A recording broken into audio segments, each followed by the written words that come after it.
Goeiemôre, goeiemôre, goeiemôre. Ek begin nou amper soos Tinus klink, hoor julle vir my. Julle kan al sien, ek is nou baie lank met hom getroud. Nee. Ag, ek wil net vanoggend weer vir julle almal sê baie welkom hierso. Ons het nou nog vandag en dan volgende Vrydag en die Vrydag daarna het ons nou nie Bybelstudie nie, want dan is sluit die skole daai Vrydag, né? So ja, maar ons begin nou vandag met ons nuwe reeks, die boek van Judas, in Engels Jude, soos julle almal weet. En ja, ek het sommer net hierdie week 'n regtig ware dringendheid in my hart gekry om en ek moet vir julle sê, dit sluit my in, dat ons regtig vir Heilige Gees sal vra om ons 'n vars nuwe salwing te gee. Dalk is een van julle wat hier so sit, wat nog nooit vir Heilige Gees gevra het om vir jou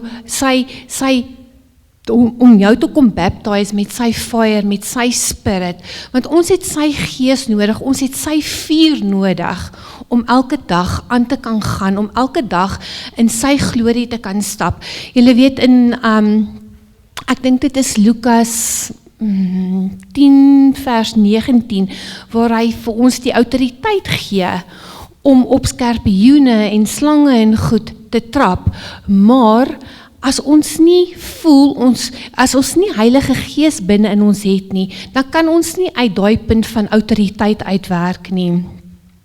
Ja, so vandag gaan ons dinge bietjie anders te doen. Ons lees hier so in Judas, ek dink so 'n paar jaar terug het Tinus 'n teaching daaroor gehad, en waar hierdie Judas 23 gebruik het, en dan gaan ek sommer net hier in Engels lees uit my Bybel uit, waar hulle sê, ja nee, be merciful to those who doubt, save others by snatching them out of the fire. En ons gaan die boldness wat Heilige Gees vir ons gee, gaan ons dit moet begin doen. Ons gaan regtig waar alles en ten alle tye op Heilige Gees moet begin staat maak vir hierdie goed. En ja, soos ek sê, vandag begin ons nou met 'n nuwe boek, en wat ook vir my baie, of ek sê vir JC, ek weet nie wie van julle het hierdie boek van Judas in die 33-53 vertaling gaan lees nie. Dit het oor my kop gegaan, hoor. Ek moes so in 2 ander vertalings gaan lees, net om weer seker te maak wat staan daar. Maar op die einde van die dag sien ons dat hierdie 'n boek van regtig waar gelowiges aanmoedig om hulle self op te bou in die geloof, om in Abba Vader, in God se liefde te bly, en soos hulle in Engels sê, to look forward to the wonderful mercy of Jesus. As ook om in gees te bid, en daarvoor het ons Heilige Gees nodig, en as ons praat van ons bid in die gees, is dit nie noodwendig om in tale te bid nie. Nie almal het 'n gifting van tale gekry nie, ons almal wil graag 'n gifting van tale hê, maar dit beteken om in gees te bid, is om in 'n verhouding met hom te wees, om sy leiding te volg, om te sit en te hoor wat hy vir ons sê. So, dit beteken nie net as iemand sê, jy moet in die gees bid, nou moet jy in tale uitbreek nie. Nee, dit is om 'n verhouding met hom te hê, dit is vir jou om toe te laat vir hom om deur jou te werk. So, ja, ek het bietjie in die week het ek met Adel gepraat, en ek weet nie van julle nie, maar dit voel vir my regtig waar, ek kan nie terugdraai na die ou Lisa toe nie. Ek het nou al regtig waar te veel dinge gesien, om te weet, dat God regtig is. Hy is so reël soos wat ons kan asemhaal. Hy is 'n waarmaker van sy woord. Jy weet, daai skrif in Psalm wat sê, taste and see that the Lord is good. Yes, ons almal het al iewers in ons lewe gesien, letterlik getaste en gesien that the Lord is good. En dit het net my weer daaraan herinner, ek weet nie, wie van julle het al na Corrie Russell geluister? Ken julle vir Corrie Russell? Okay. As julle tyd het, gaan search hom bietjie op YouTube. Hy is 'n fantastiese teacher, hoor. Sy goed is solid. JC hulle luister hom, ek het nou so onlangs, seker so 3-4 maande na hom begin luister, en sy goed is regtig waar, hy is so verlief op Heilige Gees. So vanoggend gaan ons nie praise and worship nie. Okay. Ek wil hê julle moet sit en rustig wees. Dylan gaan vir ons 'n video speel. Hy het nie woorde op nie, daar's nie 'n prentjie nie, maar ek wil hê julle moet sit en luister en julle oë toemaak. En as jy nog nie Heilige Gees in jou lewe het wat deur jou werk nie, vra vir Heilige Gees vandag vir daai baptism of fire.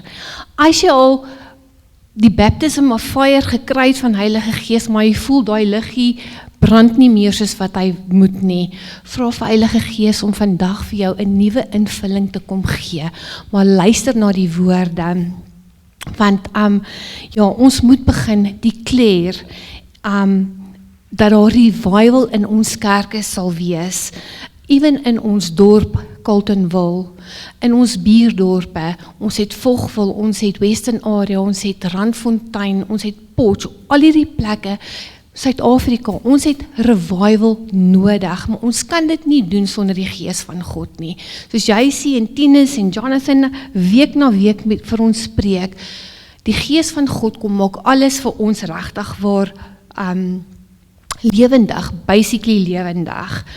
So ja, ek gaan vir ons open in gebed, en dan gaan ek vir Dylan vra om vir ons te speel, soos ek sê, daar's nie prentjies nie, daar's nie woorde nie, sit vir daai tyd, praat met die Here, laat Heilige Gees jou lei, vra vir hom, dit wat jy nodig het, en laat hom jou lei, en receive die baptism of fire, hoor.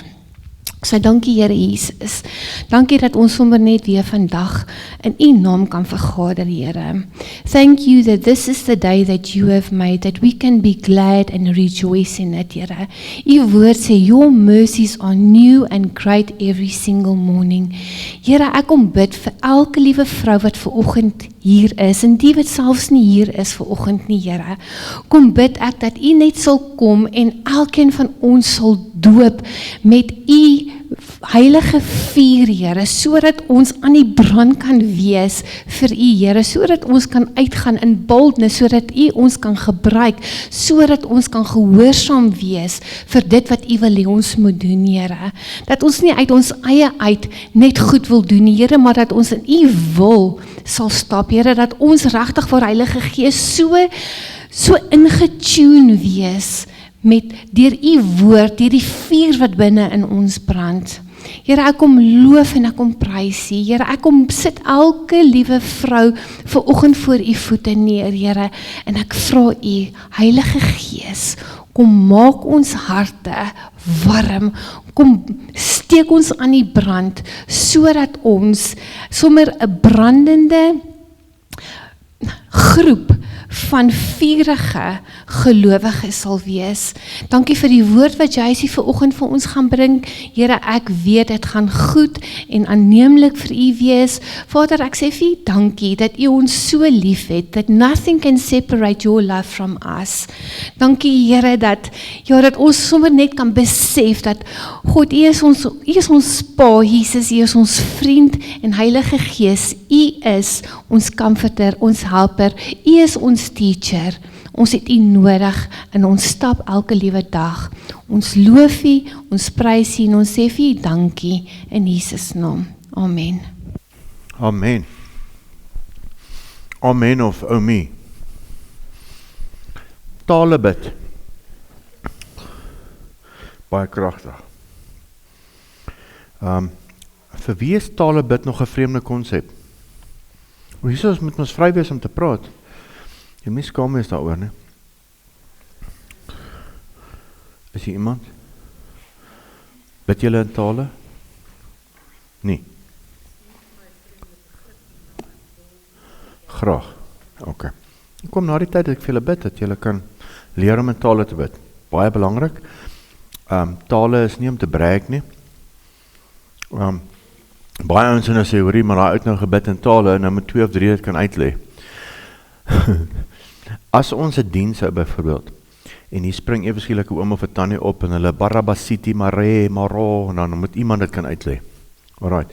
Maar in die, as jy na die video kyk van hierdie, is hulle by 'n spiritual aand, waar die kerk bymekaar gekom het om gestig te word en gebou te word, dan kan mense worship of bid in 'n taal. Alright. Dit kan gebeur. Baie gedoen. Alright. So, hier is ons almal welkom, vir almal, ek glo ek het almal hallo gesê, die boek van Judas, deel 1, ons sal maar sien hoe ver die Here ons vat met hierdie ene, maar sover as ek het kan uitwerk, min of meer in my kop gaan ons so 8 dele hê, vir 1 bladsy. Hoe awesome is dit nie, né? 1 bladsy in die Bybel. As jy so vinnig blaai, dan mis jy hom. So, dis nou die boekie net voor, ek glo julle almal het seker al 'n bietjie gelees in hom. So, al huiswerk wat ek julle gee is, gaan lees hierdie boek van Judas. Probeer hom elke week wat ons hom doen, net 1 keer gaan lees. Sal julle dit doen? Net 1 bladsy. Dat jy nooit hierdie seisoen in jou lewe vergeet wat jy deur die boek van Judas gaan nie, soos wat ons nou deur die boek van Jakobus gegaan het. Jy weet nie, met Bybel, as jy ernstig Bybelstudie doen, weet jy nie wanneer jy weer by Jakobus gaan uitkom nie. As jy hom boek vir boek swat, die Bybel, dan dit gaan jou lank vat, hoor. Ek het nou byvoorbeeld, ek het nou gisterand weer begin om die boek Bybel van vooraf te lees. Nou, in die aand voor ek gaan slaap, is dit nou, dat ek nou met Genesis begin weer. Dis nou buiten vir al die ander goeders wat ek doen, en luister, en lees, en alles so. Die Bybel is my stokperdjie. Ek het nie tyd om ander boeke te lees nie. Ek het in my lewe baie boeke gelees al. Maar ek het net nie meer tyd nie. Want ek wil so graag meer en meer van die woord inkry. So kom ons lees die boek van Judas. As julle julle Bybels gebring het, lees saam met my. Ek gaan dit nie in die skerm opsit nie. Ek wil graag julle eie Bybels lees of luister net as ek lees. So agter in die kerk het ek nou daar by die toonbank gesit, 'n mooi pragtige, ek neem aan is 'n vrou se wit nuwe lewende vertaling wat toezip. As dit een van julle sin is, vat hom. Anders gaan ek hom vat. Baie mooi Bybel, hoor. Alright, so as jy my nie kan volg nie, moenie worry nie, ek lees die ou vertaling uit. Ek is nie ou vertaling alleen persoon nie, maar ou vertaling is ek lief vir hom. Maar soos ek julle gaan wys in vandag se lesing, dat hy is ook nie altyd 100% reg vertaal nie. Alright. Hy kom uit die regte grondteks uit, maar hy is nie altyd reg oorgedra nie, van die woorde nie. Alright, Judas, 'n diensknegt van Jesus Christus en broer van Jakobus, aan die wat geroep is, aan die wat geroep in God die Vader geheilig en vir Jesus Christus bewaar is. Mag barmhartigheid en vrede en liefde vir julle menigvuldig word. Geliefdes, terwyl ek alle ywer aanwend om aan julle oor ons gemeenskaplike saligheid te skrywe, het ek die noodsaaklikheid gevoel om julle deur my skrywe te vermaan om kragtig te stry vir die geloof wat eenmaal aan die heiliges oorgelewer is. Want sekere mense het ingesluip wat lank tevore al opgeskryf is vir hierdie oordeel. Godlose mense, wat die genade van onze God verander in ongebondenheid. Ongebondenheid is in die ou woord vir losbandigheid. Hulle preek supergrace, dan dink hulle ons kan losbandig lewe, is eintlik wat hy sê hierso. En die enigste heerser God en ons Here Jesus Christus verloon en daar gaan ek stop. Ons gaan net 4 teksverse doen vandag. Alright, ons gaan daar stop en dan gaan ek vir julle die uitleg gee van die Bybel, van hierdie boek. So, Judas begin iets hier skryf, maar die Heilige Gees verander sy denke en sê skryf eerder hieroor. Nou die kerk, ek gaan nou vir julle wys, begin met die boek van Handelinge en hy eindig met die boek van dwaalleringe. Pas op, dis waar die hele boekie gaan. Apostate is die anglisisme, apostate. Dis wegdraai. Skrif, nie meer die skrif die evangelie verkondig soos hy is nie, maar mense wat wegdraai van die gesonde leer af en dwaalleringe inbring. Hierdie is die intree vir die boek van Openbaring. Dis hoekom baie kerke en baie gemeentes nie Openbaring lees nie. Of teach nie, of preek nie. Hulle val dalk in daai kategorie. En is tyd dat die kerk, ons, julle is vrouens, julle is meer vurig as meeste mans in elk geval, begin stry vir die geloof, die ware geloof. Ja, maar ons moet ander respekteer, nee, jy respekteer dalk God glad nie. God respekteer glad nie ander gelowe nie. Jy dalk, maar nie God nie. Kan ek dit weer sê? God respekteer geen ander God nie. Jy kon net sy ark tussen die Filistyne se gode sit, dan volgende dag is hulle koppe afgebreek. Enige ander geloof is nie goed nie. Enige dwaallering is nie goed nie. Enige iets wat jou wegvat van die regte Jesus af is nie goed nie. Alright, en natuurlijk, almal ken ten dele, almal preek ten dele, niemand ken die volle waarheid nie. Maar ons ken die evangelie. Ek ken die volle waarheid, maar ek ken nie die hele Bybel uit my kop uit nie. Dit kan ek vir jou sê. Ek wil graag al hoe meer leer. Maar ons ken die waarheid. Die waarheid is Jesus Christus. Jesus Christus is die waarheid. Hy het gesterf vir ons sondes. Hy is God self, wat afgekom het aarde toe, gesterf het vir ons sondes, gesterf het, opgestaan het, en hy sit nou in die regterhand van God. Dis die waarheid. En jy kan nie daaraan tweak nie. Sy woord is ingegee en is nuttig tot lering, die hele woord, van Genesis tot Openbaring, en is ingegee en is nuttig tot lering en al die type goed. Alright, die hele woord, as jou kerk nie die hele woord preek nie, moet jy vraag afvra, hoekom nie? Ons gaan nou maar net reguit begin raak oor, en ek gaan begin stryf vir die geloof. Want dit is 'n tyd nou, wat soft shoes nie gaan werk nie. Ek kom nou van 'n land af, en dit pla my, wat 99.5% van die land hel toe gaan. Omdat die kerk sag is. En net 0.5% is Christene. So die tyd vir Waratara is verby. Dis wat Judas waarsku. Voor ons na die boek van Openbaring te gaan. Kom ons kyk wat sê. Hoor, ek moet vir julle sê, die prentjie van Judas te gekry het, is 'n Van Dyck skildery. Van Judas. Nie Judas Iskariot nie. Judas die boetie van Jesus. So, ek weet nie, is dis hoe Judas gelyk het nie, maar Van Dyck was nader aan die eerste eeu as ek, so. Hy weet ook bietjie meer as ek. Hoekom is die boek van Judas vandag relevant en belangrik? Want dit is geskryf vir ons vir vandag. Ons gaan bietjie kyk hoekom. Dit is geskryf vir die eindtye, vir laaste dag kerk, vir die laaste dag kerk, daar het ek daar 2 keer ingesit. Die begin van die kerk, Handelinge van die apostels. Onthou julle, die kerk het begin met Jesus se opvaar. Handeling 1 vers 8. Nou sê hy vir hulle toe nou, gaan wees julle nou my disippels. Waar? Judea, Samaria, Jerusalem, Judea, Samaria, uit ook in die wêreld. Daar begin die kerk. Ek sê, ons nie alleen los nie, hy stuur vir ons die trooster, die ander een van die 3. En hy is nou saam met ons. En die Bybel eindig, einde van die kerk, die handeling van die afvalliges. Dis 'n apostate, dis 'n apostaat, dis 'n afvallige. Interessant, né?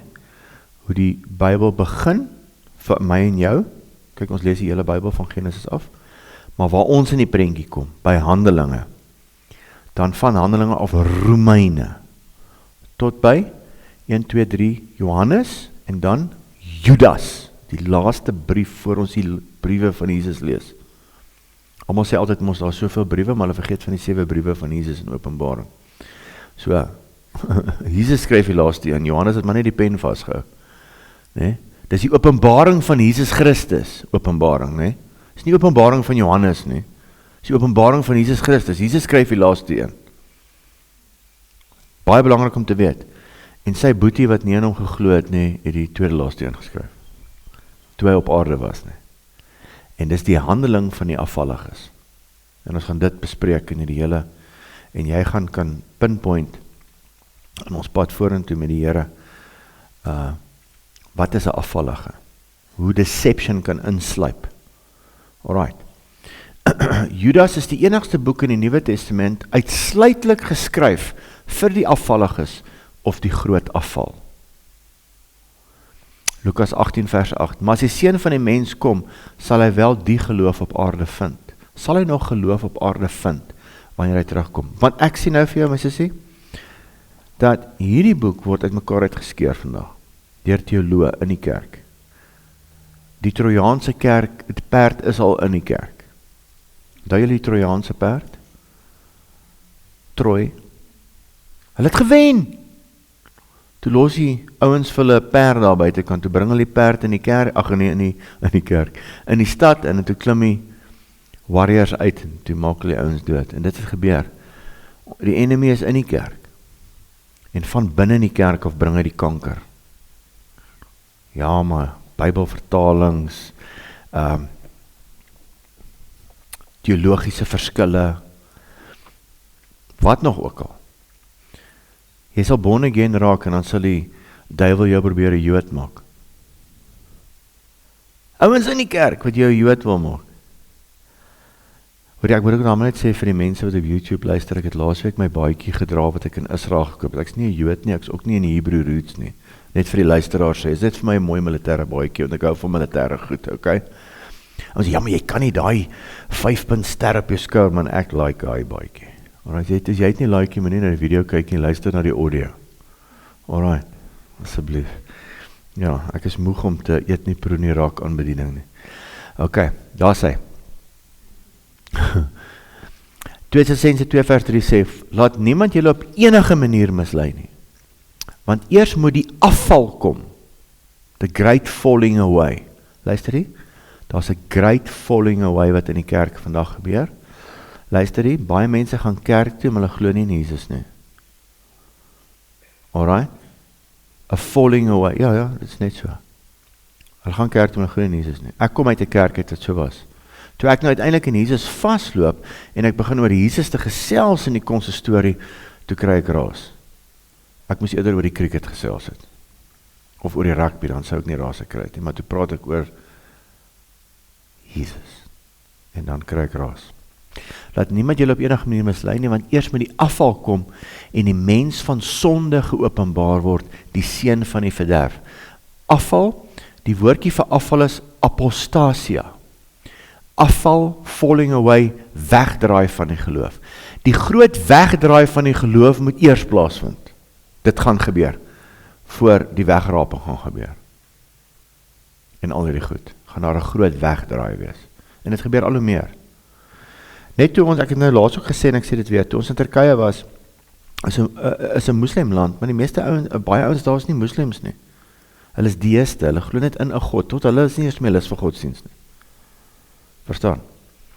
So, en mense, en Christene, en kinders in kerke, is nie meer lus vir godsdienst nie. Dus hoekom hulle wegloop van kerke af? Hulle is moeg vir die ou manier, wat ons God gemaak het. Ons het God gebou om 'n orgel. Dis nie God nie. Hulle het nie orgels gehad in die 1ste eeu nie. Of het hulle, sê gou vir my? Nee, okay, ek kan net seker maak. Nee, ek het hulle gegoogel, maar ek het hulle nie ontmoet nie. Ja, ek het net toe ek in die laaste dorpie was, waar ons by die kus gebly het, is dit so oorweldigend van die aand, ek lê in die aand wakker daar, oor die land wat hel toe gaan, en ek dink, nee, JC moet soen toe gaan, JC gaan Siloam soen toe moet vat, Warrior Bride moet daarin beweeg, ons moet begin. En toe Google ek net een aand daar, in Kushadasi is die plek se naam, wat is die naaste kerk aan my, is hier kerk naby, soms so 4 kilo's van my af, daar is 'n Christelike kerk, 34 siele, en Bethel kerk is al reeds besig daar, doch dankie prys die Here, so ons is nie die eerste, Bethel, julle kan van hulle lelik praat as julle wil, maar hulle is al in Turkye besig, hoor. Ok, baie ouens is mos teen Bethel en al die ouens, maar was jy al in Turkye bedien? Hulle bedien al daar. So ja, daar is baie foute by baie ministries, maar hulle bedien al ten minste in Turkye. Hoe awesome is dit nie? Toch ek hier sê, nie? Die Here is al lang al besig in Turkye, dit is net nie op die radar nie. So ek dink is dalk al meer as 0,5% dalk al. Ja. Ons het 'n meisie daar ontmoet die laaste dag toe ons terugvlieg, wat van Suid-Afrika afkom, maar sy is 'n moslim. Ok, maar die Gees sê uitdruklik dat in die laaste dae, 1 Timoteus 4:1, dat sommige van die geloof afvallig sal word, en verleidende geeste en leerlinge van duiwels sal aanhang. Ons is in 'n tydperk waar mense, en selfs in die kerk, die woord in betwyfeling sal laat kom. in die kerk, die woord in betwyfeling sal aankom en doktrines van duiwel sal aanhang. Daarna sê, om mense te gebied om sekere kosse te eet, vir mans om te trou, wat die kerke doen dit? Man mag nie trou nie, as hy werk vir die Here nie. Ja, nee, ek het dit nie gesê nie.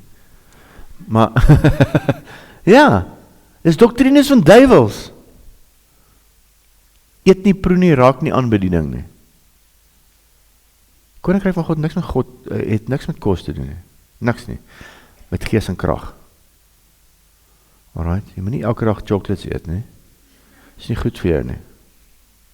Nee, maar jy kan maar shrimp eet as jy moet. As jy daai ding wil eet wat 'n bottom feeder is, kan jy maar eet, Silas is. Alhoekom ek kom nie mag eet nie, ek is allergies vir hom, anders sou ek eet enige ding, behalwe lewer, en ek mag nie lobster eet nie, want ek is allergies vir hom, alhoewel dit baie lekker is. En van het ek Shark Tale gekyk het, toe daai ouetjie geveg het vir sy lewe daar, hy shrimp, toe hy net vir hom vertel het, hy het 'n familie en alles. Alright, good. Okay, nou kom ons gaan aan, voordat my weer nie rede val. 2 Timoteus 4:1, ek bestoor dan voor God en Here Jesus Christus, wat die lewe en die dode sal oordeel by sy verskyning in sy koninkryk. Verkondig die woord, hou aan tydig en ontydig, weerlê, bestraf, luister die, jy moet weerlê en jy moet bestraf, ja, maar ons moet ander respekteer, nie weerlê en bestraf. Vermaan in alle langmoedigheid, geduld en lering, want daar sal 'n tyd kom, wanneer hulle die gesonde leer nie sal verdra nie.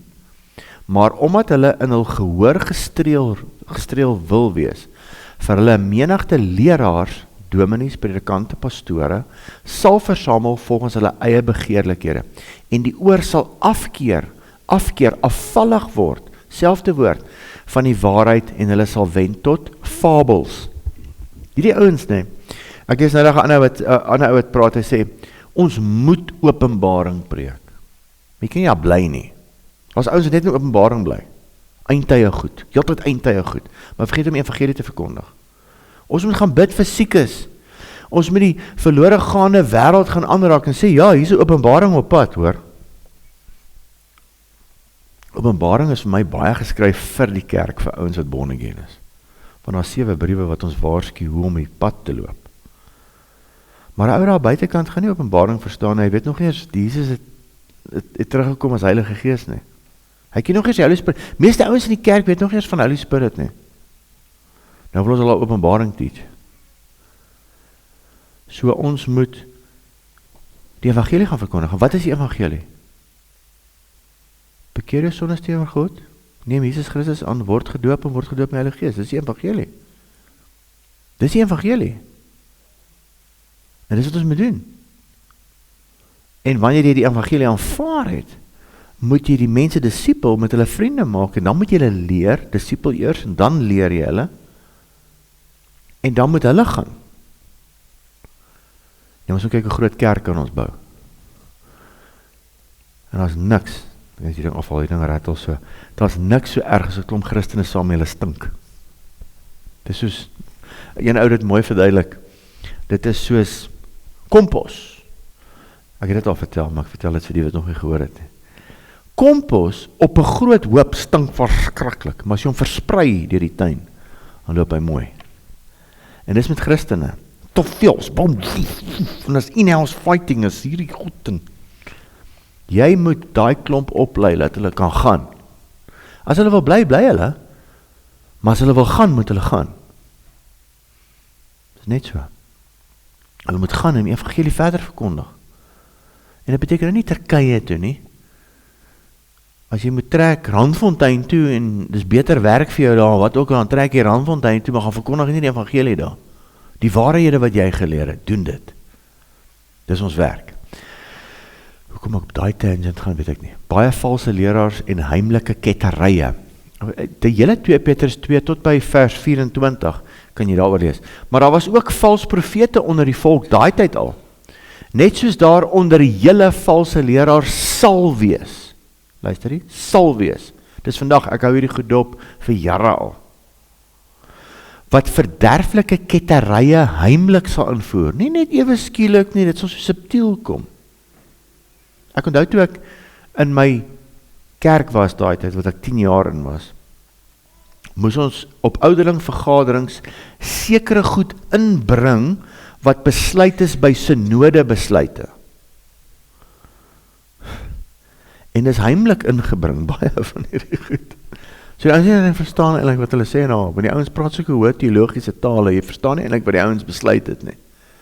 Op die einde van die dag is ons nou waar ons nou is, waar same-sex marriages goedgekeur word en al die tipe goed.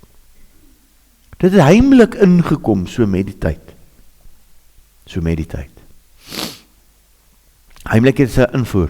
En ook die Here wat hulle gekoop het, sal verloon en 'n vinnige verderf oor hulle self bring. En baie sal hulle verderflikhede navolg en om hulle ontwil sal die weg van die waarheid gelaster word.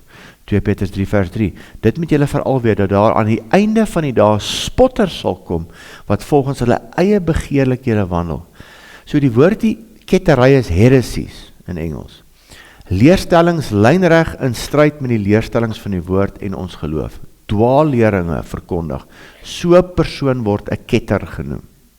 Nou, in die vervolging van die katholieke kerk teenoor die protestante en die protestante teenoor die katholieke, moet ons ook nou nie vergeet nie, is mense gebrand vir ketterye. Ek het nou gisterand weer gelees van hierdie een ou, hy het hierdie een kerkmeeting nie bygewoon en almal was gedwing om dit te doen en hy was 'n besigheidseienaar en hy is toe gebrand, omdat hy nie die meeting bygewoon het. Die kerk brand mekaar dood, omdat jy nie meetings bywoon nie. Ek moet 'n bietjie meer by die ouderling vergadering doen. Ek speel. Almal dag daarom op, ons eet so lekker. Ja. So, ketterye. Vandag ook leraars en gemeentes wat nie die hele waarheid of woord verkondig nie. Luister hierso, ek en jy is ingenooi op hierdie storie. Ek gee nie om van watter denominasie afkom, hoe oud jou kerk is en wie jy is nie. Ek en jy is ingeënt op hierdie boom, sê Romeine. En hy sê, ons is gaste. Ingeënt is. Nou word ek 'n seun, al wat God verwag van my as 'n seun of dogter, is om sy woord lief te hê van Genesis tot Openbaring. Ek kan nie kies wat ek praat en wat ek nie praat. Hy sê die hele skrif is ingegee. Ek meen, luister, die hele skrif is die hele skrif. Die hele een. Nie bietjie van nie. Ek glo soos ek die boek van Openbaring beter verstaan, is nou my eie opinie hierdie, en leer dat die boek van Judas basies die voorgangerboek is vir Openbaring. Alright. Tragies dat die boek redelik nagelaat word deur die Bybelstudent en selfs nie eintlik gepreek of geleer word in meeste kerke nie. Maar as jy preek in Judas gehoor, of oor Judas, nie praat nie oor Iskariot nie, oor Judas. Tog is die boek vol verwysings en voorbeelde na die Ou Testament. 1 Johannes 5 vers 4. Want alles wat uit God gebore is, oorwin die wêreld, en dit is die oorwinning wat die wêreld oorwin, naamlik ons geloof. Wie anders is dit wat die wêreld oorwin, as hy wat glo, dat Jesus die Seun van God is. Die hele Bybel gaan vir ons geloof gee. Nie net stukkies nie. Die boek van Judas, as jy die boek van Judas verstaan, sal dit jou geloof so stig, want jy gaan presies weet waar ons nou is. As jy sien die kerk val uit mekaar, moet dit jou nie verras nie. Ons is besig om Bybelprofesie uit te leef. Is dit nie awesome nie? Ek wil nie hê die kerke moet uit mekaar uitval nie. Maar die Bybel sê dit gaan gebeur. In die laaste dae sal mense hulle wegdraai van die gesonde leer van die woord en na fabels toe. Fabels, sprookiestories. En dit is alles leuns. Baie mense glo, ons glo in 'n fabel. Hierdie Jesus met sy wit kleed wat afgekom het aarde toe met die skoenlappers om hom, wat doodgaan het in lewendig geword het, iemand wat dood was, wat lewend, iemand wat sy lyf vermorsel word, het toe lewendig geword. Ons dink is 'n fabel. Jy moet nou 'n bietjie mooi dink hoe far-fetched is jou geloof. 'n God, hy sê hy's God, kom af aarde toe en hy gaan dood. En hy staan uit doodheid op. En hy sit nou in die regterhand van God, en maar sê, hoor ek sê nou, Leon, ek nog die Heilige Gees ook stuur, nou raak ek eers weird. Stuur nog 'n Heilige Gees ook af, en hy gaan die kerk weird maak. Ouens gaan in tale praat en Barabasiti en weet nie wat alles nie, en ouens worship iets wat hulle nie sien nie. So die ouens dink ons glo in 'n fabel. Jy moet dit altyd net in gedagte hou, in die agterkop hou. Maar ons God is lewendig en kragtig. Ek het hierdie weekie voorreg gehad om vir iemand te bid, aan Potch, my pa het my gevra om vir sy vriend te gaan bid, ek ken die oom nie. En die oom is nie, hy is in 'n tradisionele kerk, en hy lê in ICU, pype en masjiene en alles, en hy is toe nou so verbaas, ek daar, maar hy is nog so 'n bietjie die mekaar ook van die medikasie en alles, en, hy glo nie eers soos ons glo nie. Ek het net hande op hom gelê, en ek sê vir jou, God het hom genees, ek het die krag van God gevoel, oor daai oom kom. Ek en jy is Christene wat in healing glo, sukkel om te genees, want ons verwag dit, of ons werk vir dit, of weet nie wat ook al nie. Hierdie oom, hy glo nie eers ons en God genees hom. God is awesome, julle. Dit is 'n lewende, kragtige God. Romeine 10:16.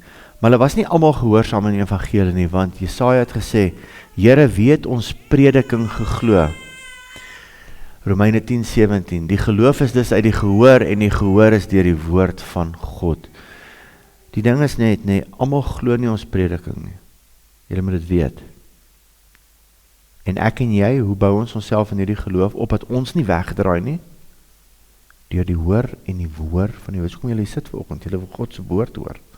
Julle wil God se woord beter verstaan, en dit moet jou geloof bou. Jy moet weet, dis 'n lewende God. Judas is nie per ongeluk ingeskuif, as het vergeet om hom in te sit. Hy strategies deur die Heilige Gees ingesit. Mense dink hulle het dit aangesit. God het hom aangesit, so een bladsytjie. Jy sê, wow, jy moet nou onthou nou, nee. Voor ons in hierdie tydperk van openbaring ingaan, nog voor ons aangaan, gaan klomp goed in die kerk gebeur. Met my kerk, wat amper 2000 jaar oud is, gaan daar klomp goed gebeur. En julle moet op die watch out wees, want jy moet nie skrik vir dit nie. En dis hoekom die brief dan nou so goed groet. Net eers vir julle hier is my NB skrifgie wat die Here vir my in Turkye gegee, 2 Korintiërs 13:8. Want ons kan niks doen teen die waarheid nie, maar wel vir die waarheid.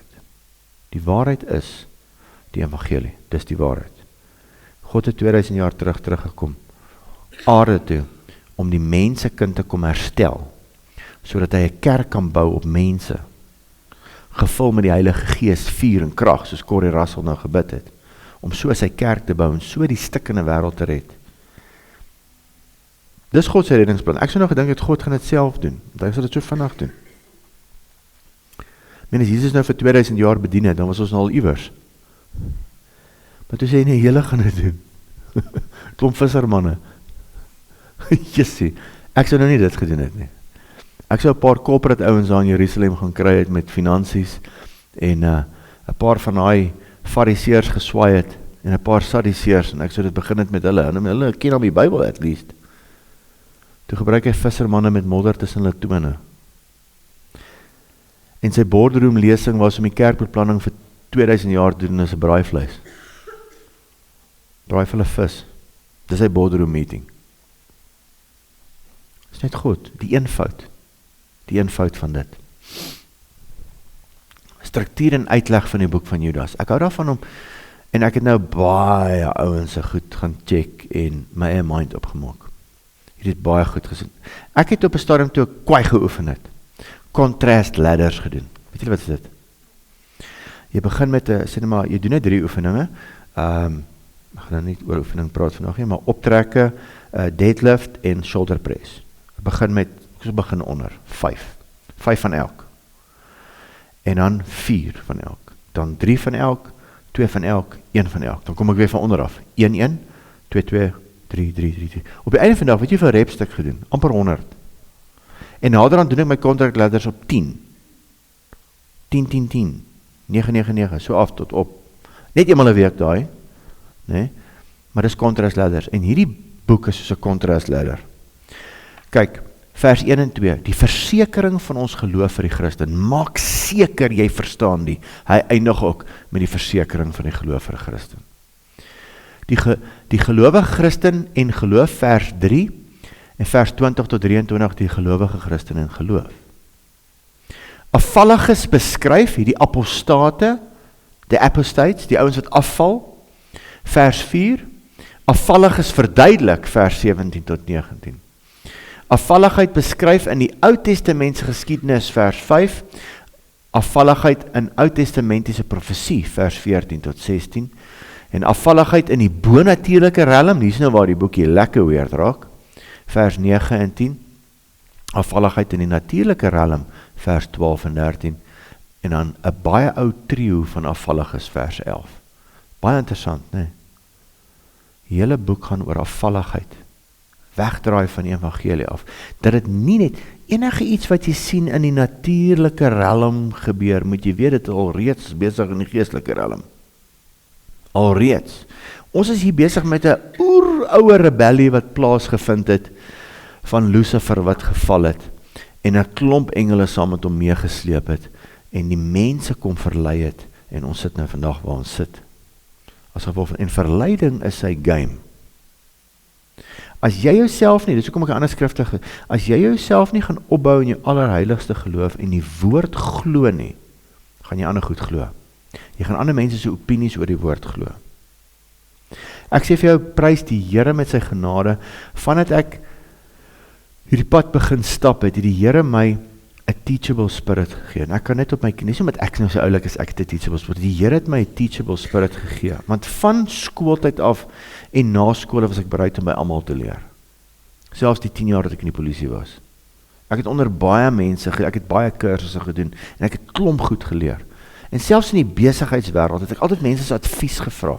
Ek het tot Richard Branson se boeke gelees oor besigheid. Ek wil by almal leer, ek weet mos nou nie alles nie. Ek leer, en toe ek die pad met die Here begin stap, het 'n klomp ouens se goed geluister. Selfs ouens met wie ek vandag nie met alles saamstem, ek luister hulle goed ook. Ek kan iets daar leer. Soos gisterand toe begin ek nou hierdie nuwe Bybel vir my lees wat ek nou verniet gekry het. En ek soek al van 2009 af 'n Jimmy Swaggart Bybel. Want sy goedjies ook aanskryf. Nou kry ek een. Nou begin ek gaan hom nou van Genesis af, nou begin ek gisterand. Lees ek hom. Die Bybel kan skaars praat, dan begin nou Jimmy al praat. Jy weet, dit is eintlik nou nie 'n lekker Bybel nou vir my na al die jare nie. Hy praat meer as die Bybel, maar in elk geval. Nou is ek hierso, en hy glo ook nou, okay, toe die aarde woes en leeg was, daar was nou 'n oorlog, gevalle engele. Ja, nou is ek sommer klaar afgesit hierdie boek, want daai is 'n opinie. Dit staan nêrens in die Bybel. Hulle vat een teksvers, die aarde was woes en leeg, gaan bou hulle hele teologie op daai ding. En nou wil ek nie die Bybel, nou het ek net so lekker begin met hierdie nuwe Bybel, nou is ek sommer by Genesis al afgesit, sê die Here vir my, byt net bietjie vas, jy is mos nou bereid om by almal te leer, lees klaar.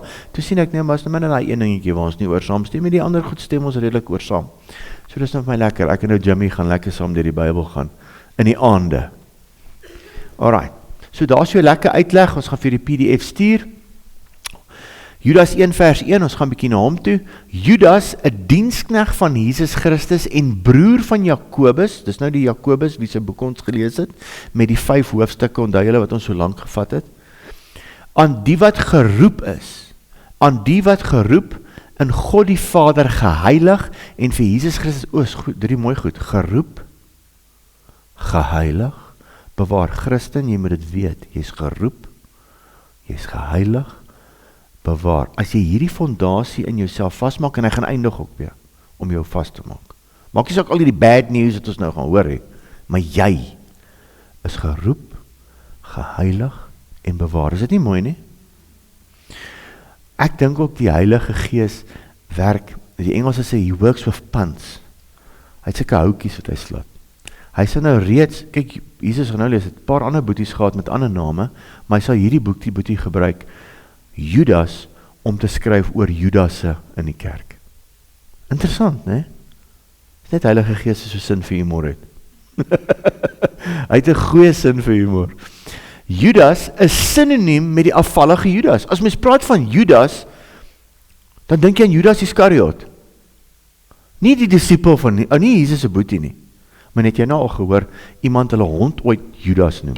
Hulle sal 'n hond noem, 'n Nero of Caesar, hulle sal nie eens Judas noem die hond nie. Het jy al gehoor, wie noem sy seun Judas? Alhoewel Judas 'n algemene naam was daai tyd.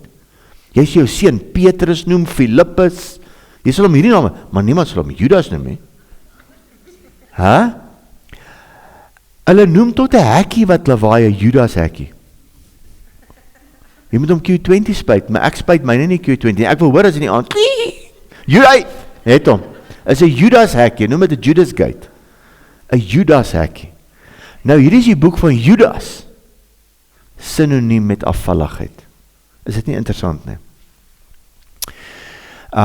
Iskariot, afvalligheid, verraaier en verraad. En natuurlik, hy is weer 'n diensknegt, 'n doulos, soos sy broer Jakobus. Ek het mos heeltyd gesê Jakobus, ek gaan dit nou nie hier baie sê nie, ek gaan dit die eerste keer sê. Jakobus, Paulus stel homself in meeste van sy briewe voor as Paulus se diensknegt, maar hy sê ook baie keer Paulus se diensknegt en 'n apostel van Jesus Christus. Hierdie twee ouens was Jesus se broer.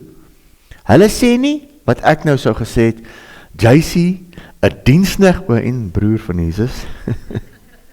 Net om my CV beter te kry, dat die ouens my kan nooi na hulle kerke toe. Hierdie ou was Jesus se broer, as 'n bietjie hoor wat daar gebeur het. Nee, hy's net 'n diensknegt. So sy broer Jakobus het hulle self net geroep, so Jakobus 1 vers 1, Jakobus 'n diensknegt van God en die Here Jesus Christus aan die 12 stamme. Galasiërs 1:19, hoor gou. En ek het niemand anders van die apostels geken nie, sê Paulus, behalwe Jakobus, die broer van die Here. Jakobus was 'n boetie van die Here.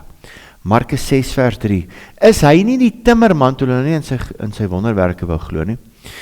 Die seun van Maria en die broer van Jakobus en Joses en Judas en Simon nie? Dis nou nie Simon Petrus nie, dis 'n ander Simon. Ek sê nou eintlik die boek van Joses, maar toe gebruik Jesus toe nou vir Judas. Nee? Alright. En hulle het nie aanstoot aan hom geneem nie. Johannes 7 vers 5. Want ook sy broers het nie in hom geglo nie. Dis al die statements wat ek maak. Jesus se broers het nie in hom geglo nie tot na die kruis. Jesus het broers gehad, daar's 4 van hulle se name. Jakobus was Jesus se broer. Jou Judas Jakobus. En hoor dit sê Judas. Judas se diensknegt van Jesus Christus en broer van Jakobus. Die Bybel sê dit vir ons. Ek sê dit vir julle, want baie teoloë stry of hy actually, kyk hoe diep, hoe gaan die ouens om verwarring te veroorsaak. Hoor jy as jy daai opinie het, hou dit vir jouself. Hierso staan Judas, 'n diensknegt van Jesus Christus en broer van Jakobus. Kom ons hou dit daar. Hou dit daar. Maar nee, ons wil nou super slim raak, ons wil nou die familiestamme gaan uit, ons wil nou uitfigure, in plaas van om vir jou buurman te vertel van Jesus, wil ek 12 ure stry, is Judas en Jesus broers, en Jakobus broers, was dit daai Judas? Natuurlik was dit sê dit, alright, so hou dit in gedagte as jy hierdie boekie lees, hierdie boekie gaan oor afvalligheid, die boek se naam is Judas. Alright. So, pas op vir die Judasse daar buite. Moenie jou hond Judas noem nie. Moenie jou kind Judas noem nie. Die gelowige Christense fondasie, hoor hoe roep hierdie brief ons?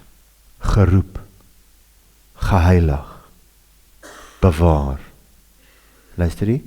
Ek gaan nou weer vir jou sê, jy is geroep, jy is geheilig, en jy word bewaar. Al is dit al boodskap wat jy vat uit die boek van Judas uit. Dis wat ek vir my gaan vat. Want ek weet as afvalligheid daar buite. Meeste ouens dink ons is van looitjie getik omdat ons Openbaring en wegraping preek. As ek daai ouens moes kop toe vat, nee. En ek is al so moeg om vir kerke te hoor, nee, ons preek nie die boek van Openbaring nie, want ook nie wegraping nie, want dan gaan die mense net blikkies kos koop en toiletpapier.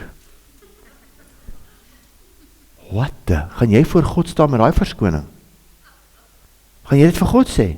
Here, ek het nie u boek van Openbaring in my kerk ingebring nie, want ek is bang die mense koop blikkies kos. Gaan jy dit vir hom sê? Gaan jy dit vir God sê? Here, dit maak my the spirit of slap kom oor my as ek dit hoor. Ons kan nie, ons moet vir mense die goed leer, dat mense dit weet.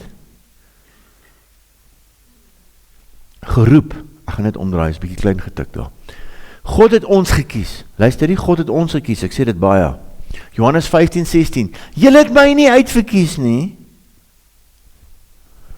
Maar ek het julle uitverkies en julle aangestel om vrug te gaan dra en dat julle vrug kan bly, sodat wat julle die Vader ook al in my naam vra, hy julle dit kan gee. Johannes 6 vers 65 wat ek altyd sê, en hy sê, om hierdie rede het ek vir julle gesê, dat niemand na my toe kan kom, as dit hom nie deur my Vader gegee is, en niemand kan na God toe kom, as God nie dit doen nie. Niemand nie. Niemand kan laat weergeboorte plaasvind nie, net God kan. Net God kan. Nie ek nie, nie niemand nie. Ons sien dit, time and again, ons sien dit weekliks, mense wat vir weke en weke kerk toe kom, niks gebeur nie tot eendag, zoep. God trek en hy roep, en dan kan jy kies of jy wil by. Jy hoor net iets wat jou offend, dan pik jy jouself af waar jy, dan mis jy, en moet jy nie die persoon wees wat vir iemand 'n struikelblok maak nie. Ja, maar nie na daai ouens toe gaan nie. Moenie vir Joyce Myers luister nie. Moenie daai persoon wees nie. Want die Here gebruik dalk net vir Joyce Myers om daai persoon na die Here toe te lei, want jy gesê Joyce Myers is 'n valse profeet. Pas op. God sal hierdie ouens uitsorteer wat ons hiervan lees. Maar ek en jy moet praat vir die waarheid, so dis waarom ek sê, as ek van hier af praat, sal ek sê, preek die boek van Openbaring. Preek die boek van Genesis, preek Judas. Bestudeer dit. As jy dit nie doen nie, dan moet jy wat na so 'n kerk toe gaan, maar self die oordeel maak. Self. Van die begin af het God jou gekies, 2 Tessalonisense 2:13, maar ons moet God altyd oor julle dank, sê Paulus, broeders, wat deur die Here bemin word, dat God julle van die begin af verkies het tot saligheid en in heiligmaking van die Gees en geloof in die waarheid, waartoe hy julle geroep het deur ons evangelie om die heerlikheid van ons Here Jesus Christus. Hoor daarso, God het ons van die begin af geroep. Nou kom die doctrine of predestination en ek gaan nou nie daaroor praat nie. Ja, maar jy weet, dit help nie, ons gaan verkondig die evangelie, want God het klaar uitverkies wie hy gaan roep. Nee, dis nie. God is oor tyd, hoor. God is nie my en jou tyd nie. Ons weet nie wie gaan die evangelie aanvaar nie. God weet. God weet, want as mense wat dit net nooit gaan aanvaar nie. Wat is ons werk? Om dit net te gaan verkondig. Ja, maar ek het al ouens gehoor, nee, ons gaan nie Afrika toe nie, want God het nie daai mense geroep he. Lekker rassistiese God hierdie. God het my reeds Afrika ingestuur, omdat ek 'n rassist was. Van tevore geken, verordeneer, voorbeskik, predestined, geroep, geregverdig, verheerlik, Romeine 8 vers 28, en ons weet dat vir hulle wat God lief het, alles te goede meewerk, vir hulle wat na sy voorneme geroep is. Want die wat hy van tevore geken het, die het hy ook van tevore verordeneer om gelykvormig te wees aan die beeld van sy seun, sodat hy die eerstgeborene kan wees onder baie broers en susters. En die wat hy van tevore verordeneer het, die het hy ook geroep, en die wat hy geroep het, die het hy ook geregverdig, en die wat hy geregverdig het, het hy verheerlik, presies hoe Judas ons groet. Is dit nie mooi nie? Dit is vir my baie mooi. O God. As hy bewaar, kept, preserved. Die enigste groet van 'n brief in die Nuwe Testament wat hierdie woordjie gebruik, beteken om op te pas, waaksame versorging, nabye aandag, huidige besetting. Hy besit jou, hy's in jou, hy bewaar jou, hy pas jou op. Is dit nie mooi nie? Daar is mense sê, ja, maar nou is ek dood in 'n karongeluk, het hy my nou nie opgepas nie. Jy is vir altyd, jou gees is vir altyd opgepas. Niemand kan uit jou God se hand uitruk nie, behalwe jy. Behalwe jy, wanneer jy jou rug op die goed draai. Maar terwyl jy saam met God loop en hardloop en jy glo in God en jy is lief vir God en jy het hierdie verhouding met God, sien net so. Net jy kan nie uitgaan. En selfs as jy uitgaan, baie keer sal die God jou nog steeds beskerm. Ek het al baie gesien. Nog steeds, in jou onkunde, in jou rebellie. 1 Petrus 1:4, sodat ons 'n onverganklike en onbesmette en onverwelklike erfenis kan verkry, wat in die hemel bewaar is vir ons. Voortdurende bewaking, Johannes 10:28, en ek gee hulle die ewige lewe, en hulle sal nooit verlore gaan tot in ewigheid nie, en niemand sal hulle uit my hand ruk nie. My Vader wat hulle aan my gegee het, is groter as almal, en niemand kan hulle uit die hand van die Vader ruk nie. Is dit nie mooi nie? Niemand, geen mens kan jou die hand van die Vader ruk nie. Behalwe as jy besluit, ek gaan nou 'n apostaat volg. Want ek meen, hierdie ou is nou so geleerd. En met sy navorsing het hy toe nou agtergekom. En dit is wat ons doen, hè? Glo mense, eerder is die Bybel, want hulle lees nie self die Bybel nie. Dit is verskriklik. Judas 1:2. Mag barmhartigheid en vrede en liefde vir julle menigvuldig word. So groet hy die kerk. Barmhartigheid, vrede en liefde vermenigvuldig word. Barmhartigheid, ontferming of mercy. Maar daar is 'n verskil tussen mercy en grace. Ongelukkig in ons taal is daar net een ding, genade. Alright. Die dag toe jy gered is, was dit grace. En nou het God mercy op jou, die rest van jou stap, prys die Here, want jy val so baie die bus uit. Die hele tyd mercy op ons. So daar is 'n verskil tussen grace. Deur grace is jy gered.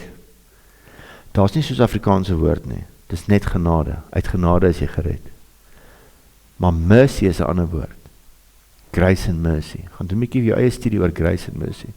Jy is gered deur genade, deur grace. Maar sy mercy, dat hy jou nie met weerlig doodslaan nie.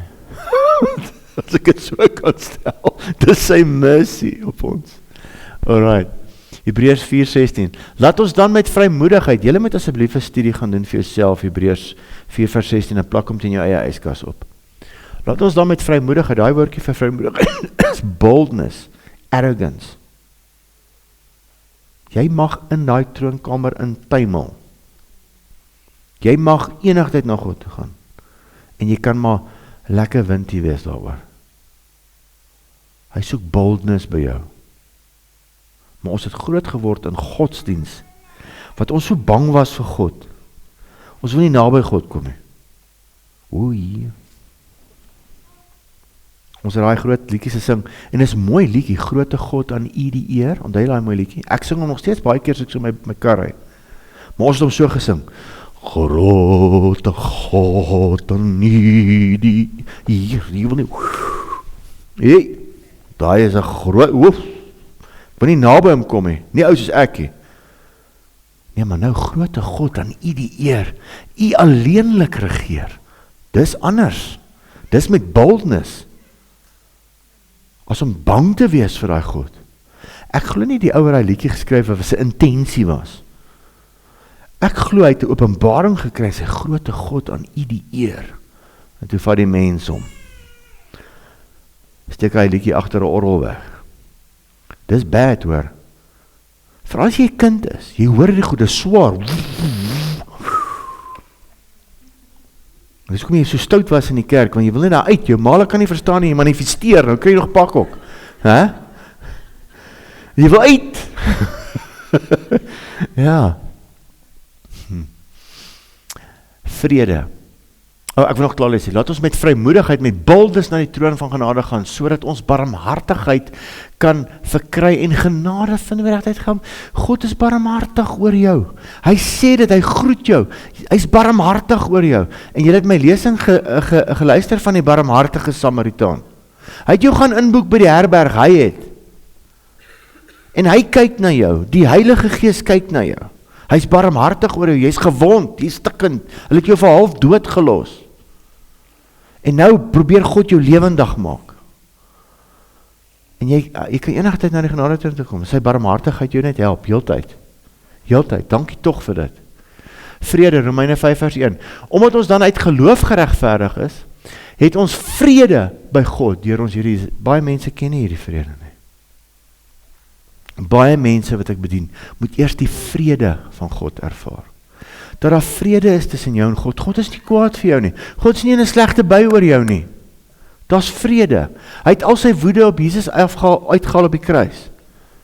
Ons kan heeldag net oor daai eerste 2 teksverse preek, want kinders van die Here, voordat ons in Openbaring ingaan, voor ons leer van die afvalligheid, moet jy weet wie jy is in Christus. As jy dit nie weet nie, gaan jy swaar kry in die geloof. Jy gaan dink jy's nie goed genoeg nie. Jy gaan dink God is kwaad vir jou. Ek sien dit elke dag. Mense dink God is kwaad vir hulle. Hy is nou so teleurgestel in my. Keer as hy moes teleurgesteld gewees het in ons, dink ek het God in depressie gelei. Want Jesus maak baie foute. Gelukkig kan hy nie. God is altyd opgewonde, hy is opgewek. Hy wil meer hê vir jou. Hy wil nie hê jy moet bly waar jy bly nie. Maar hy het jou nie nodig of enigiets van jou eintlik nie. Ek vat altyd Elia as 'n voorbeeld. Ek het dit mos nou laasweek gedoen. Ek dink Elia het aan depressie gelei. Die opdragte, die 3 wat God hom gee, voer hy een uit. En hy het heeltyd pity party. God moet hom bemoedig. En so wil God jou bemoedig. Hey, daar's vrede. Kom vir barmhartigheid. Dis 'n groot God hierdie hoor. Filippense 4:6, wees oor niks besorg nie, maar laat julle begeertes in alles deur gebed en smeking met danksegging bekend word by God.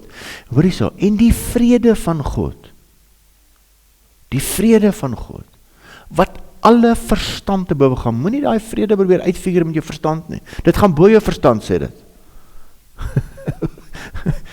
Sal julle harte en julle sinne bewaar in Christus Jesus. So, as jy die vrede van God het, sal jou hart en sinne bewaar wees, anders nie.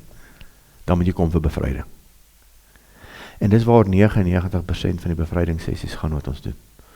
Mense weer kan vrede hê. Hulle het of weggeval, of hulle is nou nie, Satan het nou so oortuig dat hulle nie goed genoeg is nie. Hulle het nou weer hulp nodig, hulle het nou weer 'n helpline nodig, en dan moet ons weer suurstof gee. Ek moet altyd daai grap hê, maar dit is nie baie goed, my vrou like daai grap hê, maar want jy het nou weer in die woestyn gaan rondloop, en nou moet ons jou narkose gee. En ons moet vir jou suurstof gee. Het jy altyd, God is lief vir jou, okay? Jy het foute gemaak. Join the club. Join the club. Draai terug na God toe. Liefde, Judas 1 vers 1. En dis hoekom ek hom nou vir jou uit die ESV gaan lees, want die ou vertaling het hom nie so mooi vertaal nie. Want die woordjie liefde kom 3 keer voor in daai teksversies. Nie in die ou vertaling nie. Hy is hard vertaal. Soos wat hulle grote God en die eer weggesteek het agter 'n orgel. Alright, en ek is baie lief vir die ou vertaling. Ek moes gaan soek vir 'n Bybel wat hom 3 keer sê. En hierdie een het hom reg vertaal. En dink die ISV of die nuwe een doen dit ook. En die Afrikaans standaard vertaling en die nuwe lewe vertaling vertaal hom ook reg. Alright, what do I say? Jude, a servant of Jesus Christ and brother of James, to those who are called beloved, geliefde, in God the Father and kept for Jesus Christ. May mercy, peace and love be multiplied to you. Beloved, geliefde, although I was very eager to write to you about our common salvation, I found it necessary to write appealing to you to contend for the faith. Ons gaan nou daaroor praat. That was once for all delivered to the saints, ESV. Die woord, sorry, had nou weer woord correction, die woord kom 3 keer voor in net die eerste 3 verse van die boek. Ek glo dit moet belangrik wees. Dat jy weet jy's 'n geliefde. God is lief vir jou. Weet dit. God is nie teen jou nie, hy is vir jou. Johannes 13:34. 'n Nuwe gebod gee ek julle, dat julle mekaar moet lief hê. Soos ek julle lief gehad het, moet julle ook mekaar lief hê. Hieraan sal almal weet dat julle my disippels is, as julle liefde onder mekaar het. Liefde, liefde, liefde. Ek het 'n preek wat ek gedoen het, ek weet nie of ek al gedoen, 1 Korintiërs 13, wat gaan oor die liefde. Nou, die liefde is, hy is die liefde. Dit is nie jou liefde nie. Die liefde trek nie voor nie. Die liefde, dis Jesus, dis Heilige Gees. Hy is die liefde. Ons het daarin gevat en persoonlik gemaak. Dis nou nice. Maar jy kan nie daai liefde wees nie. Al probeer jy jou beste. Ouens doen dit op troues. Hoe hierdie man en vrou daai liefde, na 5 jaar, of deur hy eerste 5 jaar, dan kom geloof in mercy, grace, en al goed. Maar daai liefde is God, hy is 'n konstant, hy is die liefde. Net God is daai liefde. Alright, genade, en so verduidelinkie, is van bo. Vrede moet binne in ons wees, en dan moet ons liefde uitleef. Alright, good. Vers 3, ons maak klaar. Geliefdes, terwyl ek alle ywer aanwend om julle oor die gemeenskaplike saligheid te skryf, het ek ook die noodsaaklikheid gevoel om julle deur my skrywe te vermaan om kragtig te stry. Luister hierso, wat sê hy moet ek en jy doen vir die geloof? Ekskuus? Of aanvaar? Aanvaar blasphemy, aanvaar alles wat teen die geloof gaan. Ja, so nou mense net nie offend nie. Hy sê jy moet kragtig stry.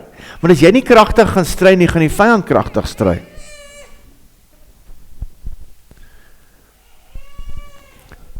Vir die geloof wat eenmaal aan die heiliges oorgelewer is, geliefdes. Judas se doel met die skryf van die boek, God se geliefdes. Die boek is van geen nut vir enige persoon daar buite nie. Is net geskryf vir die geliefdes. Ek sê altyd, jy sal nie die boek van Judas, 1 en 2 Petrus, 1, 2 en 3 Johannes verstaan as jy nie weergebore is nie. Jy sal dit nie verstaan nie, want dit is net geskryf vir die geliefdes, vir die wat born again is, wat die liefde van God het. Alright. 2 Korintiërs 2:14, maar die natuurlike mens neem die dinge van die gees van God nie aan nie, want dit is vir hom dwaasheid, en hy kan dit nie verstaan nie, omdat dit geestelik beoordeel moet word. Paulus sê dit al in die begin van die Nuwe Testament. Hierdie is 'n geestelike boek. Dit moet geestelik beoordeel word. Ons gaan nou in hierdie boekie in die geestelike realm ingaan. En as jy dit nie verstaan nie, en alles is vir jou die, hier, wat ek kan eet, proef, voel, dis nie die evangelie nie. Dis spiritual. Genesing is spiritual. Ons praat vanoggend ek en Amber en Dylan daaroor. As jy geloof het soos 'n mosterdsaad, as jy 'n vlekkie van 'n God particle het, kan jy 'n berg versit. Maar in jou eie geloof, nee, het gaan nie werk nie. Jy kan nie geloof hê, maar het gaan nie gebeur nie. Jy het iets supernaturals nodig. Jy het supernatural nodig. Ek het vir jare bedien voor ek het ervaar het. En toe in Windhoek, daai keer toe ek bedien, toe voel ek, oei, hier is iets wat nou saam met my werkie. Kom ewe skielik agter, hier is iets anders by my. Dis dit. En elkeen van ons moet gaan vir dit. God wil dit vir ons gee. Sodat wanneer jy gaan bid, weet ek verseker as ek gaan bid. Ek is nie bang of iemand te gaan bid nie, want ek weet ek kan niks vir die persoon doen nie. Maar hierdie, wat in my operuit, dit kan iets doen vir die persoon. Is dit nie awesome nie? Toe ek vir braai oom wegstap, Woensdag, toe weet ek hy is genees. Ek weet dit. Ek sien dit nie, maar ek weet hy is genees. Hy weet nie eers hy is genees nie. Hy het net begin huil. Hy het nog nooit God se gees ervaar nie. God se gees het hom is woep aangeraak. Dis daai geloof. Versit berge. Nie jou geloof. Jy het ongeloof. Dis waarom die man sê, Here, kom my ongeloof te help. Nie my klein geloof nie. As jy klein geloof het, as jy so 'n stukkie God particle het, soos 'n mosterdsaadjie, sal 'n berg in die see ingaan. Is dit nie awesome nie? Dis awesome. Geliefdes, agapio, totaal oorgegee aan God, dis die agapio, totaal, dis die geliefdes, totaal oorgegee aan God. Nie een voet in die wêreld, nie een voet daar nie, totale oorgawe aan God. Wil jy hê God moet binne in jou bly? Wat sê Johannes 14? Wat moet jy doen om God binne in jou te hê? Jy moet sy woord bewaar. Van Genesis tot Openbaring. Wil jy wonderwerke sien? Van Genesis tot Openbaring. Hy wat my woord bewaar. Ja, Here, ek bewaar die woord, maar ek in my kerk gaan nie Openbaring preek nie. Dis nie sy woord bewaar nie. So jy skiet die 7 briewe van Jesus uit. Hoe kan jy dit doen? Dis 7 briewe wat Jesus geskryf het. Jy sê nie, ek sê eerder Paulus se briewe preek, maar ek sal nie Jesus se briewe preek nie. As jy my woord bewaar, sal ek en my pa binne in jou kom bly. Binne in jou kom bly. Is dit nie mooi nie? 1 Korintiërs 9:16. Want as ek die evangelie verkondig, is dit vir my geen roem nie, sê Paulus, want die dwang is my opgelê, en wee my as ek die evangelie nie verkondig nie. Ons moet 'n ywer hê vir sy huis. Dit moet soos 'n dwang op jou wees. Paulus sê, as ek nie, ek moet dit gaan doen. Dis ywerig. Dis ywerig. Dis stry vir die geloof. Dis stry vir die geloof. Ywer vir sy huis, Psalm 69 vers 10, want die ywer vir u huis het my verteer, en die smaathede van die, wat u smaad het my geval. Daai smaathede van u smaad het my geval. Die mense wat so teen God se woord, Jesus, ek nou iets amazing. Here, gee my wysheid, om nie kwaad te raak nie. Ouens wat sê, ja, maar weet jy, eintlik, het my een keer so kwaad gemaak, so 5 jaar terug, toe ek net by 'n ander kerk begin het, sê ou vir my, nee, wat, die boek Jona as 'n gedig is nie eintlik, jy het so nie so van my God se woord praat nie, spirit of slap kom oor my. Dis God se woord daai, hoor. Moenie so van my God se woord praat nie. Verstaan nie? Maar die Here gee vir mens geduld. Jy moet mooi praat. Ek glo daai persoon glo nou die Bybel. Johannes 2 vers 17, toe hy die tempel skoonmaak, toe onthou die disippels hierdie teksvers van Psalm 69, en sy disippels het onthou dat daar geskrywe is in Psalm 69 vers 10, daar was nie daar die Psalm 69 vers 10, dit was net Psalm 69, of die 69ste Psalm. Die ywer vir u huis het my verteer, selfs Jesus, toe hy sien die ongeregtigheid wat in die tempel plaasvind, kom die spirit of slap oor hom, en hy vou 'n sweep en hy slat, en hy gooi tafels om, en dis die klein tafeltjies, en ek glo ek het was van sulke sneeburg gemaak. Hy was 'n sterk ouer. Hy was nie daai ou wat jy gesien het, so timmerig met sulke milky line arms nie. Verstaan jy? Al die hemde van Woolies pas om. Ja, ek wonder die ouens by Woolies, waar het hulle hemde gemaak? My arms kom nie deur daai moue nie. Ek moet seker 'n bietjie minder hotdogs eet, maar raggies. Ek moet die vraag vra, en ek vra vir myself ook, hoe leef ek en jy die uit in ons eie lewens? Is ek en jy wakker oor sy woord? Is jy ywerig? En volgens Openbaring 3:2, versterk jy die om jou plaaslike kerk, pastore en medegelowiges? Is jy ywerig? Dis wat jy vir jouself moet afvra. Is jy opgebou in die woord en jou geloof volgens Judas vers 20? Staan jy sterk teen ander evangelies wat teen die waarheid praat? Ook die ondersteuning van sulke leraars en kerke wat nie die volle evangelie verkondig nie. Jy moet jouself die vraag afvra, gaan ek nog sulke mense ondersteun wat nie die volle evangelie verkondig nie? Ja, maar onthou nou net. Ek sê vir sê nee, as die evangelie moes afgehang het in handelinge van meeste van die ouens daar buite nou, was ons nog steeds in Turkye. Hierdie ouens het 'n ywer gehad, het op skepe geklim wat vergaan om die evangelie te verkondig. En ek en jy word geroep in 'n tyd soos die. En hier is 'n probleem wat ons het. Proverbs 19:27, my son, if you stop listening to instruction, you will stray from the principles of knowledge. Ek sê nou vir jou, een van die redes vir apostate is, hulle het opgehou luister en opgehou groei in God. Hulle is unteachable. Jy kan ou niks leer nie. Hy sal hom nie eens verneder om 'n huwelikskursus by te woon saam met ander ouens nie en vrouens nie. Want hy is mos nou voluit. Hy is nou daar. My huwelik het dit gemaak. Nee. Dis net een voorbeeld. Jy as leier van 'n gemeente of 'n pastoor of 'n profeet of wat ook al, jy moet ook geleer word. Jy moet nooit ophou leer nie. Jy moet teachable wees. If you stop following instruction, is wanneer jy 'n goeie kans staan om, nee, ek wil nie leer by daai ouens nie. The world suffers a lot, not because of the violence of bad people, but because of the silence of good people. Dis nou in die wêreld, dit Napoleon gesê. En hoor wat sê hierdie Martin Luther King, he who passively accepts evil is as much involved in it as he who helps to perpetrate it. He who accepts evil without protesting against it is really cooperating with it. As jy sien iets is verkeerd, en jy sê niks nie, dis wat die woord die Here my opgeroep het, Jesegiel 2 en 3. Jy moet hulle gaan waarsku, as jy hulle nie waarsku nie, is hulle bloed op jou hande. En dit, in die begin was ek so bold, ek het meer vyande gemaak as wat ek vriende gemaak het, maar Gelukkig met God se genade het ek nog 'n bietjie meer bold, nog steeds boldness, maar 'n bietjie meer takt. Daar is die woord wat ek soek, nee? As in die begin, ek het vir ou sommer reguit gesê. Alright. En ek het uitgebeweeg uit die evangelie uit. Ek het gedog my evangelie was om ander ouens uit te haal. Nee, dit is nie my evangelie nie. Dit is nie wat ek sê nie. Maar jy kan nie met 'n goeie gewete gaan slaap elke aand as jy deel is van iets wat nie die volle waarheid preek nie. Gemeenskaplike saligheid, te stry vir die geloof, terme wat gebruik word is insluitend. Ons is saam in hierdie ding. Ek gaan 'n bietjie oor my tyd, dink ek gaan nog so nou net hierdie slide doen, dan gaan ek stop, want daar's nog so 'n paar slides oor, en kan ons volgende week aangaan.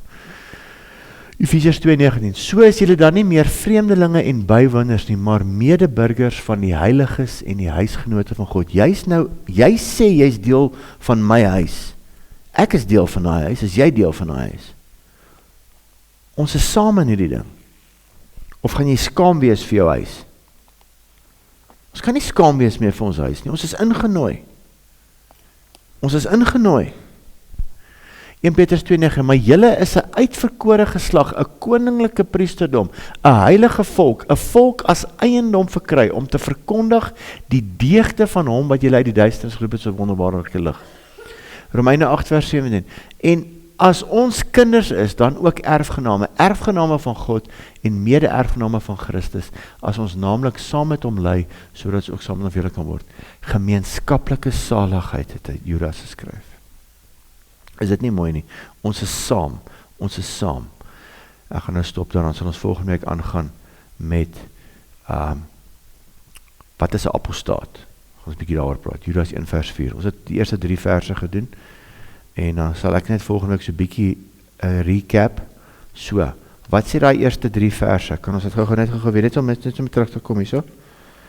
Dit sê, dan ek eers weer Judas kry hierso. Judas, 'n diensknegt van Jesus Christus en broer van Jakobus, aan die wat geroep in God die Vader, geheilig en vir Jesus bewaar is. Geroep, geheilig, bewaar. Jy het barmhartigheid en jy het vrede en jy het liefde by God. Is dit nie awesome nie? En jy is in 'n gemeenskaplike geloof. Is nie 'n alleen ding nie. Jy's ingenooi, jy's in die kerk in nou, jy's in sy huis. Jy's geroep, jy's geheilig, jy's bewaar, hy het jou lief, hy's barmhartig oor jou en hy gee jou vrede. Wow, is dit nie mooi nie? Jy kan mediteer oor hierdie 2-3 skriffies nou die hele week. Maak dit vas in jou lewe. Bou jou huis op die rots en weet hierdie, dat jy geheilig is, jy is bewaar, jy is geroep. Ek weet nie wat, maar jy is geroep. Sort jou calling uit as jy gaan. Ek weet partykeer, en ek sê vanoggend vir Amber, daai tyd toe die Here my geroep het, nee, en besop het jy vir die Here sê, ek het nog min geweet, ek het net Ron Koesmaal geluister, en hy was 5-fold ministry. Ek het nog eens geweet wat 5-fold ministry beteken nie. Maar toe ek hom sien die eerste keer met sy cowboy hoed, daai ou en hy bid vir mense en hulle val so. Ek kom nou noudag nog in 'n orgelkerk, nee, nou is ek eweslik tussen 'n ou met 'n cowboy hoed en hy's besig. Wow, wat sien ek hier? Here, ek soek ook 5-fold ministry. Ek weet nie eens wat is die 5-fold, Efesiërs 4:11, ek het nooit eens raak gelees in my lewe nie. Apostels, profete. En toe ek nou by die journey gaan, toe weet ek nie wie is ek nie. En eendag bid 'n ou vir my, Eugene Marais, nou nie die skrywer nie, die pastoor. En hy bid vir my, sê, Josie, maar jy het baie swaarde, dis hoekom jy so die mekaar is. Jy weet nie wie jy is nie. Want ek het ons nou vir Here gevra, ek soek al 5. So het my opgelei in al 5, ek het nou nie meer wat ek is nie. Pas op wat jy die Here vra. En ek is nou nie iemand wat nou, ek luister vanoggend vir Catherine Creek, wat hulle nou onderhou, ken jy daar? Jy moet haar ken, sy het goed.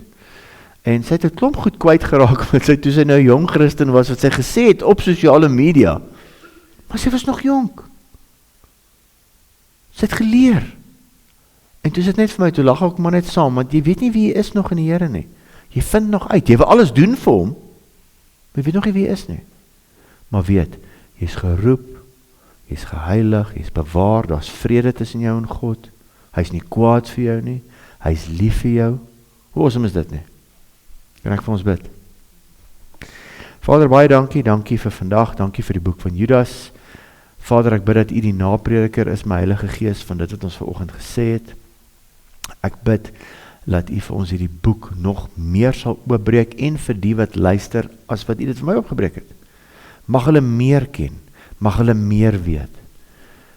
Here, mag hulle verhouding op 'n rots gebou wees. 'n Rots wat hulle weet dat hulle weet, hulle U dogters is. Vader, ek eer U naam, ek loof U naam. U is die Alfa, die Omega, die wat is en wat was tot in al ewigheid. Ek bid dit in Jesus naam. Amen.